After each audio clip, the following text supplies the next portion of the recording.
오늘 주의 자녀로 산다는 것은 이란 제목으로 말씀을 나누려고 해요. 오늘 우리 수고한 고3들 위해 기도했어요, 후배들? 누가 대답해서 한가? 우리 고3들 수고 많았다고 박수 한번 칠까요? 좀 속이 후련하십니까? 뻥. 속이 좀 후련해요? 좀 근데 진짜 표정이 좀 밝아진 것 같기도 하고 진짜 너무 좋습니다. 여러분 그 그래프 하나 보여주려고 하는데요. 그래프 하나 띄워주실 수 있나요? 보여요? 여기 나는 여기 이게 무슨 그래프인 것 같으세요? 맞추는 분에게 제가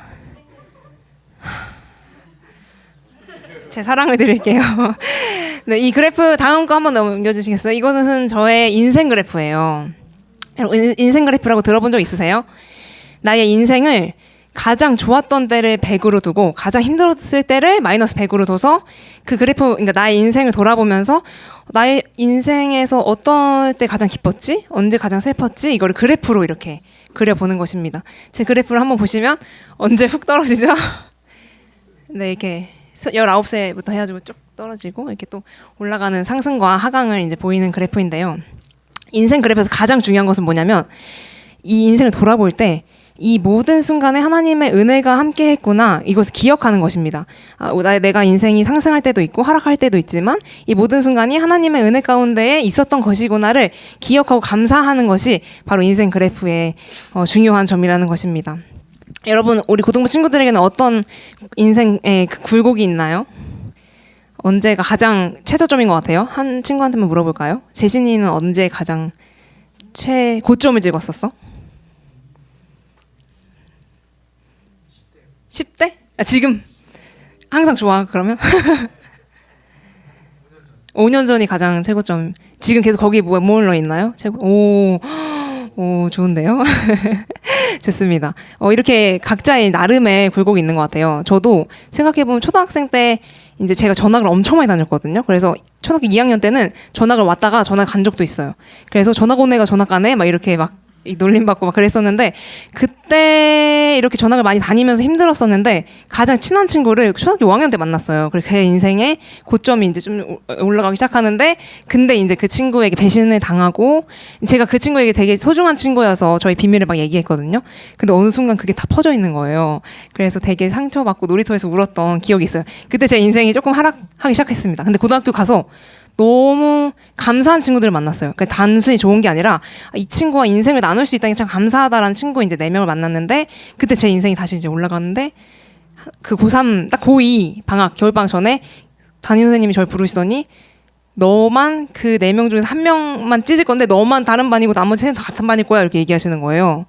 그러니까 나만 빼고 다 같은 반이었던 거예요. 근데 그게 선생님의 의도가 들어있었던 거예요, 거기에. 왜 그런지 저도 잘 모르겠어요. 고3 때 저의 인생이 갑자기 이제 하락하기 시작합니다. 이런 식으로 우리 인생에는 그래프에 굴곡이 있잖아요. 여러분에게 마찬가지로 있겠죠? 그래프 하나만 더 보여주시겠어요? 이 그래프는 누구의 그래프일까요? 박 목사님? 네, 이 그래프는 바로 오늘 오늘 성경의 주인공인 요셉의 인생 그래프예요. 제가 성경에 나오는 사건들로 구성해서 저의 나름대로 그림을 그려본 것인데요. 잘 살다가 확 꺾이는 이 시기가 있죠. 이게 어떤 시기인지, 그리고 요셉에게 이 시기가 어떤 의미가 있는지, 하나님의 자녀였던 요셉이 어떻게 인생을 살아갔을지에 대해서 우리 함께 말씀 나눠보도록 하겠습니다. 오늘 요셉의 인생을 조금 살짝 다룰 건데요. 우리 함께 창세기 37장 3절의 말씀을 읽어보도록 하겠습니다. 함께 읽을까요? 시작.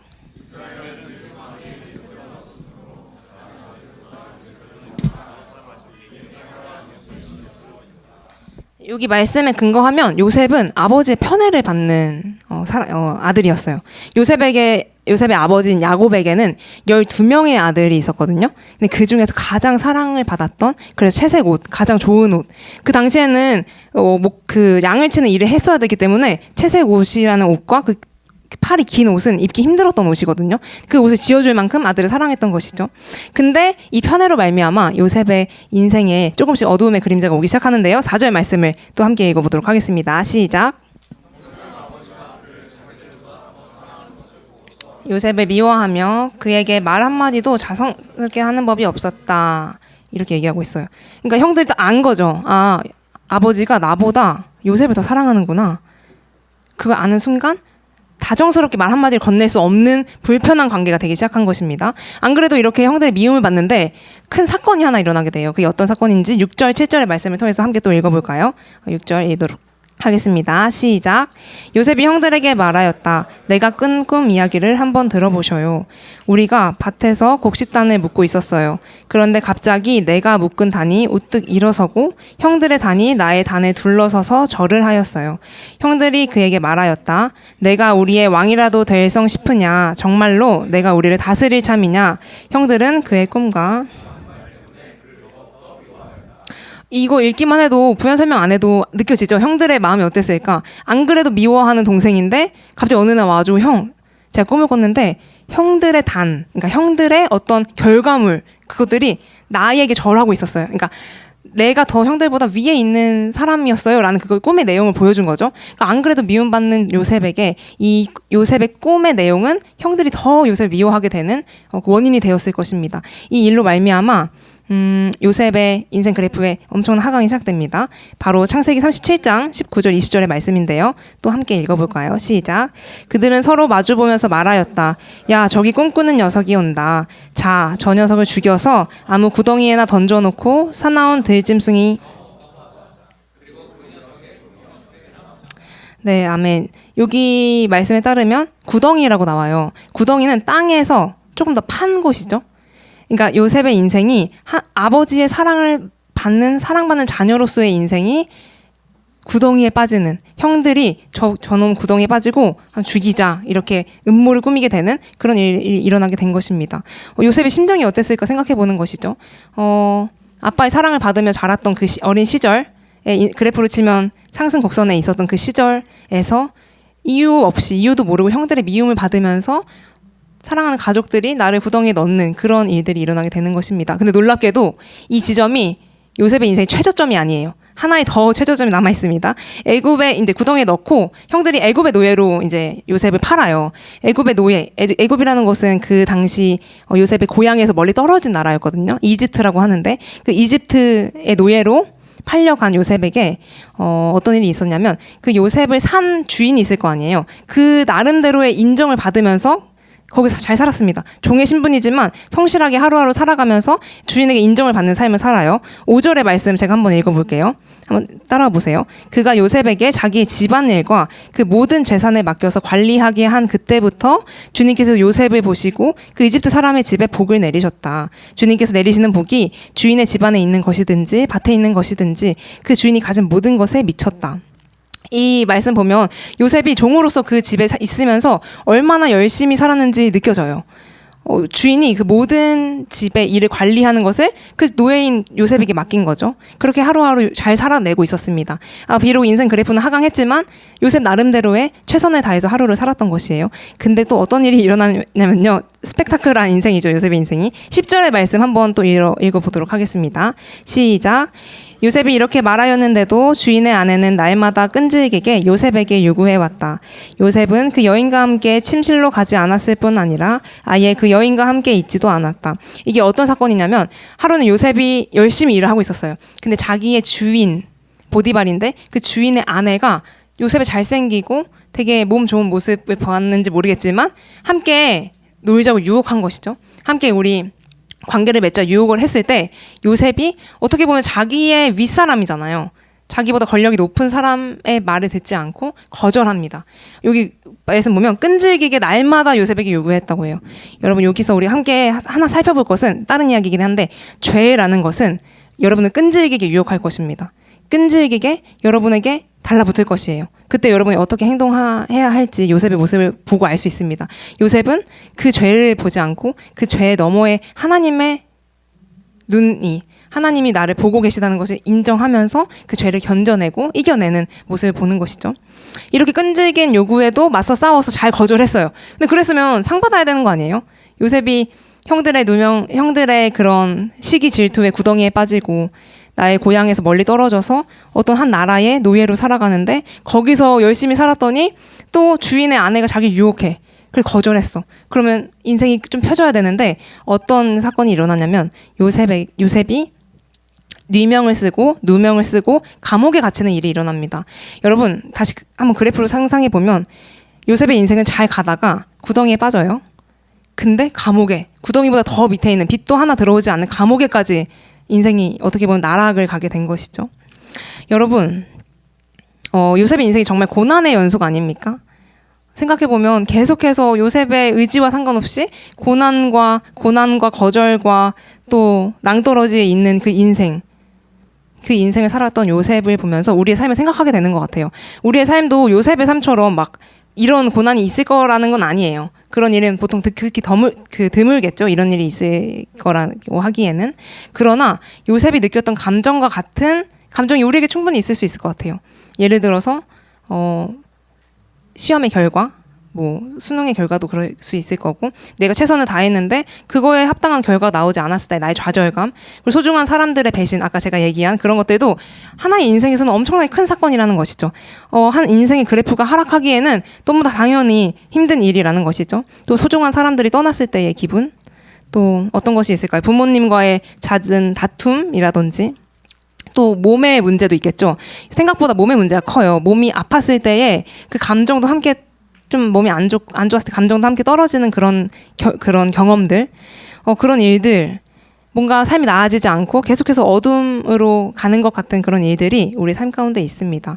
하지만 여러분 중요한 것은 이 그래프에 하강하는 것 같은 상황 속에서도 우리에게 상승의 곡선, 하나님이 주시는 은혜의 곡선이 있다는 것입니다. 그 요셉의 삶에 숨겨진 하나님의 은혜를 함께 살펴볼까요? 2절과 3절의 말씀을 함께 읽어보도록 하겠습니다. 시작. 주님께서 요셉과 함께 계셔서 앞길이 잘 열리도록 그를 돌보셨다.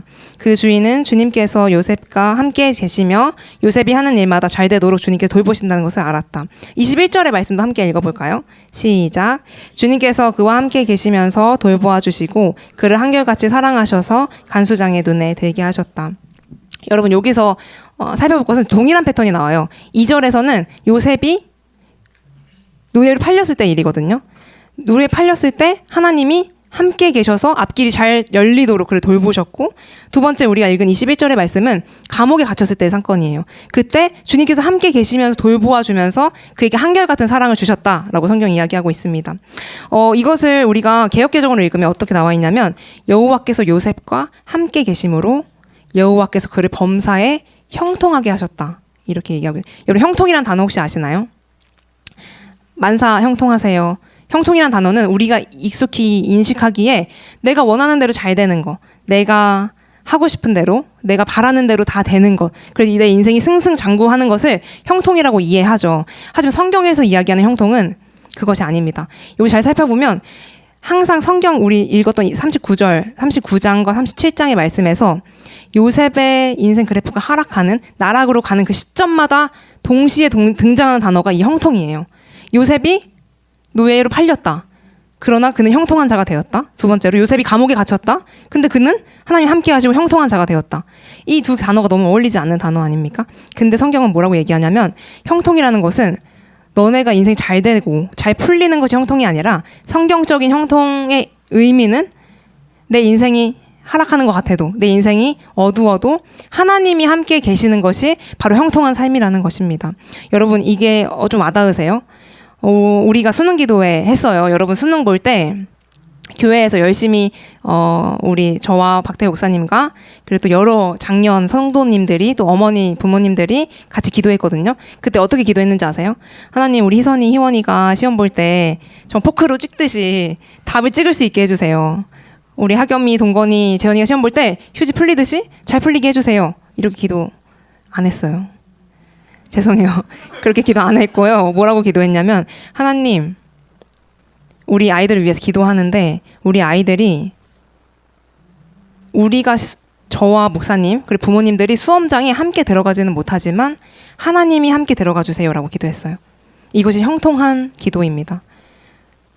승승장구하고 공부 열심히 안 했는데 잘 보고 눈에 막 답이 보이고 이것이 형통한 것이 아니라 하나님이 그 아이들의 인생에 함께 들어가 주세요. 그 수험장에 그 옆자리에 함께 앉아서 같이 기도해 주세요라고 기도했다는 것이죠. 이것이 바로 성경이 이야기하는 형통이라는 것입니다. 여러분, 요셉의 인생은요, 계속해서 이유 없이 하락하고 또 이유 없이 누명을 쓰고 계속 무너지고 좌절되는 인생이었어요. 근데 그럼에도 불구하고 성경에서 요셉을 형통한 자라고 이야기하는 이유는 하나님이 함께 하셨기 때문입니다. 여러분의 인생에 하나님이 함께 하신다면, 그리고 함께하고 계시는데, 그래서 우리가 인식한다면 우리는 성경 이야기는 형통한 자가 되는 것이에요. 날마다 그것을 기억했으면 좋겠습니다. 여러분, 한 가지 적용하고 설교 마치려고 하는데요. 정말로 하나님이 우리와 함께 하신다면 그러면 우리는 어떻게 살아가야 할까? 여러분, 하나님이 정말 함께 하시는 인생이라면, 주님의 자녀로서 산다면 우리는 어떻게 살아가야 할까요? 제가 한 단어만 소개하고 오늘 설교 마치려고 하는데요. 그 단어는 바로 코람데오입니다. 코람데오의 뜻을 혹시 아시는 분 있나요? 코람데오 들어봤어요? 코람데오는 라틴어예요. 코람은 앞에서, 데오는 하나님이라는 라틴어입니다. 하나님 앞에서 사는 삶, 그것이 요셉의 삶이었어요. 요셉의 인생에서 날마다 뭔가 계속 끝없이 추락하는 것 같은 그 사건들마다 요셉의 삶의 태도는 어땠냐면 맨날 좌절하고, 내 인생 왜 이래? 왜 형들은 날 왜 미워하는 거야? 라든지 아니면 나 열심히 살았는데 왜 누명 쓰여주고 감옥에 갇혀야 돼? 감옥에 갇혀서 난 잘못한 게 없어 이러면서 하루 종일 나의 이런 삶에 대해서 원망하고 불평하는 삶을 살지 않았다는 것이죠. 이 모든 일 위에 하나님의 손이 있다는 것을 믿고 하나님의 그 인도하심을 따라서 하나님이 내 눈앞에 계시다는 것을 인식하면서 살았던 것이 요셉의 삶이라는 것입니다. 여러분, 요셉이 만약에 맨날 후회하고 형들 원망하고 있었으면 그 종으로서의 역할을 잘 감당했겠어요? 성실하지 못하게 살았겠죠? 맨날 바닥 닦아서 울고 맨날 이렇게 멍 때리고 있고 절대로 그 주인의 인정을 받지 못했을 거예요. 주인이 요셉을 인정했다는 것은 요셉이 어떻게 그 집에서 살았는지를 보여주는 반증이 되는 것이죠. 감옥에서도 마찬가지입니다. 감옥에서 요셉이 원망하고 돌만 파고 있었다면 요셉을 간수장, 그 감옥을 돌보는 그 간수장이 요셉을 이 모든 감옥에 있는 죄수들을 돌보도록 그 일을 맡기지 않았겠죠. 요셉은 그 모든 상황 속에서 날마다 내가 할 일을 최선을 다했습니다. 왜냐하면 지금 아무도 주목하지 않고 뭔가 혼자 있는 것 같은 그 순간 속에서도 하나님이 내 앞에 계시다는 것을 인정했던 삶이었기 때문이에요. 여러분, 우리가 다른 건 몰라도 이 코람데오의 삶을 기억했으면 좋겠습니다. 하나님 앞에서 사는 삶. 여러분은 하나님 앞에서 살고 계신가요? 공부할 때 하나님 앞에서 공부해요? 찬양팀 여러분, 찬양할 때, 악기 할 때 하나님 앞에서 하나님이 나와 지금 내 앞에 계시다는 것을 인정하고 인식하면서 찬양하고 있나요? 또 우리가 뭐가 있을까? 밥 먹을 때, 친구와 대화 나눌 때, 등교할 때, 하교할 때, 심지어 우리가 게임할 때, 유튜브를 볼 때도 하나님이 나와 함께 계시고 내 옆에 지금 내가 하나님 앞에 서 있다라는 것을 인식하며 살아가는 삶인지 돌아봤으면 좋겠습니다. 여러분, 코람데오의 삶은요, 내 인생의 그래프가 상승할 때든지 하강할 때든지 상관없이 하나님 앞에서 성실하게 그 하루를 감당하는 삶이에요. 그리고 그 감당할 수 있는 힘은 어디서 나온다고요? 하나님이 나와 함께 하신다는 그 믿음에서 그 감당할 수 있는 삶의 힘이 나옵니다. 여러분, 우리 고등부 친구들이 그런 삶을 살았으면 좋겠어요. 짧게 저의 이야기 하려고 하는데요. 제가 이번 주에 이렇게 하락하는 일이 있었어요. 이번 주에 어떤 일이 있었냐면, 자꾸 내려가네요. 여러분도 공부 열심히 하잖아요. 저도 공부 엄청 열심히 하거든요. 그래서 대학원에 다니고 있어요, 지금. 월요일부터 금요일까지 기숙사에 다니면서, 살면서. 근데 학기 말이 다가오면서 이 매일매일 있는 과제가 저를 너무 짓누르는 거예요. 이 과제를 막 해서 열심히 해서 교수님께 제출을 하면 그 다음 과제가 나도 여기 있어 이렇게 하고 또 오고, 또 그거 열심히 해서 이제 끝났나? 하고 금요일이 돼서 좀 한 주가 끝났나 하면 다시 리셋돼서 월요일부터 똑같은 과제를 다른 주제로 또 해야 되는 이 삶이 지금 한 2달째 반복되니까 제가 좀 지친 것 같아요. 그래서 살짝 눈물을 흘리며 이제 화요일 저녁에 이제 그때도 팀플을 하고 그 학교 사람들과 같이 공부하고 기숙사에 들어갔어요. 근데 이대로 안 되겠는 거예요. 너무 답답한 거예요, 속이. 그리고 이제 무작정 나와서 걸었습니다. 아무도 나에게 말 시키지 마 해서 이어폰 끄고 그 모자 쓰고 침울하게 이제 그 학교 주변을 계속 빙빙 돌았어요. 돌 때 어떻게 돌았냐면 저는 산책하거나 길 갈 때 그냥 걷지 않거든요. 그러면 내 생각이 너무 많아져서 찬양을 듣거나 기도하면서 걸어요. 그러면 나의 생각이 하나님의 생각으로 이렇게 변화되는 것을 경험하기 때문에 여러분도 그렇게 해보세요. 걸을 때 이제 찬양을 들으면서 걸었어요. 기도하면서 왜 이렇게 제 삶이 힘들까요? 뭔가 이렇게 버겁고 번아웃이 오는 것 같을까요? 이렇게 기도를 하고 있는데 찬양이 하나 흘러나오는 거예요. 그게 바로 뭐였냐면 주의 자녀로 산다는 것은 이란 찬양이에요. 여러분 아마 모르실 텐데 나중에 한번 들어보세요. 그 첫 소절 주의 자녀로 산다는 것은 그 딱 들어오는데 나는 주의 자녀인데 왜 이렇게 삶이 힘든 거야? 라는 생각이 먼저 드는 거예요. 여러분 마찬가지 아니에요? 여러분 삶에 어려운 일 있죠? 근데 여러분 주의 자녀라고 하잖아요. 우리가 항상 목사님과 전도사님이 여러분 주의 자녀입니다. 여러분은 하나님 함께 하십니다. 여러분 염려하지 마세요. 걱정하지 마세요. 라고 얘기하는데 왜 삶은 왜 이렇게 힘들지? 심지어 작은 이거 내 감옥에 간 것도 아닌데 작은 과제의 하나에 이렇게 무너지는 저 자신을 보면서 주의 자녀로 산다는 게 도대체 뭘까? 이렇게 고민하기 시작한 거죠. 근데 그 다음 가사에 이런 가사가 나옵니다. 주의 자녀로 산다는 것은 무엇이냐면 불 가운데로 걸어가는 거래요. 형통한 삶이 아니라 고난, 불 가운데, 폭풍 가운데 들어가는 것이 주의 자녀로 산다는 것이라고 이야기하는 것이죠. 근데 그 다음 가사가 이렇게 나옵니다. 그때 어떻게 살아가야 하는지, 그 속에서 신실하게 날 지키시는 손길을 경험하는 것, 그것이 주의 자녀로 산다는 것이라고 그 찬양 가사가 이야기해 주더라고요. 제가 생각했습니다. 주의 자녀로 산다는 것이 참 쉽지 않지만 그 속에서 신실하다는 것은 한결같이 변하지 않고 계속해서 나의 삶을 돌보신 하나님의 손길이 있는 것을 아는 것이 주의 자녀로 사는 것이구나. 하나님이 함께 하시는 거. 이것을 깨닫고 그것을 묵상하면서 걸어가는 것이 주의 자녀로 산다는 것이구나. 그리고 그것을 인식하고 살아가는 자에게는 날마다 하나님 앞에서 내게 주어진 것들에 최선을 다하고 하루하루 성실하게 살아가는 것이 주의 자녀로 산다는 것이구나를 제가 알게 된 것이죠. 마음의 회복이 있었습니다.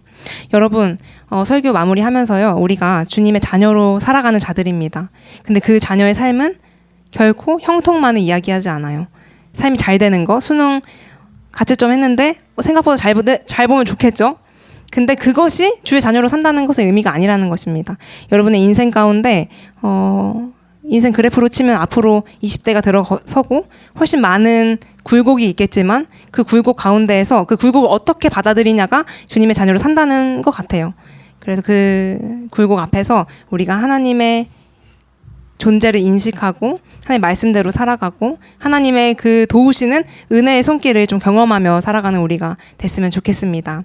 우리 이 시간 함께 기도하려고 하는데요. 눈을 감고 한번 생각해 봅시다. 여러분의 삶 가운데에서 한번 1년을 좀 돌아보세요.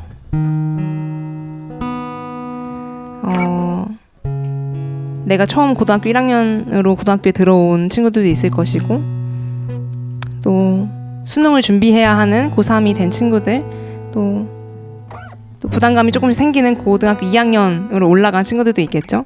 그 삶을 돌아봤을 때 여러분이 하나님 앞에서 행동했던 적이 있나요? 하나님 앞에서 생각하고 하나님 앞에서 친구에게 말하고 공부했던 그런 순간들을 좀 떠올려 봤으면 좋겠어요. 여러분이 혼자 있는 것 같은 그 순간 속에서도 하나님의 손길, 하나님의 그 돌보심이 날마다 함께 했습니다. 그 요셉의 삶을 쭉 돌아보면 하나님이 어떻게 요셉의 삶을 인도하셨는지 놀라운 것들을 발견하게 돼요. 다 다루지는 않았는데 정말 요셉이 형들에 의해서 노예로 팔리는 그 순간에도 그 보디발의 집에서 노예 종으로서 살아가는 그 과정도 감옥에서의 시간도 그리고 나중에 요셉이 정말로 이 나라를 다스린 총리가 되거든요. 그렇게 하나님이 다시 요셉을 세우시는 그때까지 그 모든 과정 속에 하나님의 도우심이 함께 하셨습니다. 여러분 그것을 좀 우리가 우리 삶에 적용했으면 좋겠어요.